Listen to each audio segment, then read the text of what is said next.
السلام علیکم ورحمۃ اللہ وبرکاتہ۔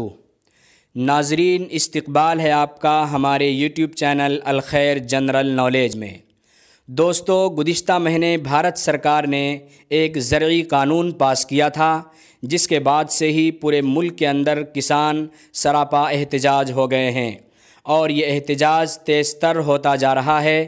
اس وقت پورے ملک نے بلکہ پوری دنیا نے دیکھا کہ جب یہ کسان احتجاجات کر رہے تھے اور اپنی مانگ اور حقوق کی آواز بلند کر رہے تھے تو پولیس نے ان پر لاٹھی چارج بھی کر ڈالا اور ٹھنڈے پانی کی بوچھاڑوں سے ان کے عزم و حوصلے کو ٹھنڈا کرنے کی کوشش کی۔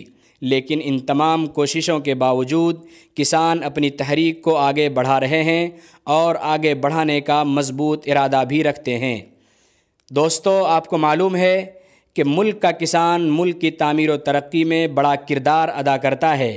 اگر ملک کا کسان اپنے کھیتوں میں محنت نہ کرے، دھوپ گرمی سے مقابلہ نہ کرے، بارش اور طوفانوں سے ٹکرانے کی ہمت نہ کرے تو گرچہ سینکڑوں ٹیکنالوجی ہمارے پاس موجود ہوں، لیکن ہمارے لیے زندگی بسر کرنا مشکل ہی نہیں بلکہ ناممکن ہو جائے گا۔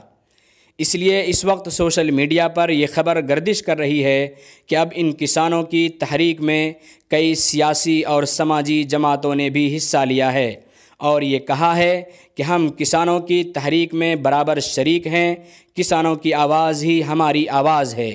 اسی طرح جمعیتہ علماء ہند کے جنرل سیکریٹری مولانا محمود مدنی صاحب کے حوالے سے بھی یہ خبر آ رہی ہے کہ انہوں نے بنفس نفیس کسانوں سے ملاقات کی اور اس تحریک کو آگے بڑھانے کے لیے ہر طرح کا تعاون پیش کرنے کی یقین دہانی کرائی ہے۔